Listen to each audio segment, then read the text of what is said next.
Speed boat ride, এটা একটা অন্যরকম এক্সপিরিয়েন্স। আমরা যখন রাঁচিতে পাটচত্র লেকে ভিজিট করেছিলাম তখন সেখানে সবাইকে দেখছিলাম স্পিড বোট রাইড করতে। আমি যদি এটা ফার্স্ট টাইম করলাম, আগে কখনো এরকম এক্সপিরিয়েন্স হয়নি, কিন্তু ভীষণ ভালো লাগছিল। প্রথম দিকে একটু যদিও ভয় করছিল, তারপর তো লাইফ জ্যাকেট ফ্যাকেট নিলে তবেই তো এখানে মানে অ্যালাউ করে। তো যাই হোক, আমরা একটা বোটে আমাদের 6 জন মেম্বার ছিল, সব মানে পুরো বোটটাই আমরা নিয়েছিলাম, বাইরের কেউ কোনো মেম্বার ছিল না।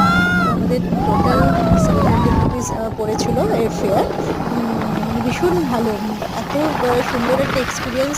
তোমরা নিশ্চয়ই দেখে বুঝতেই পারছো, আমি তো ভীষণ এনজয় করছিলাম, হো হো হো সবাই মিলে। যাই হোক, তোমরা যদি কোনো সময় রাঁচিতে ভিজিট করো তাহলে অবশ্যই এই রাইডটা করো।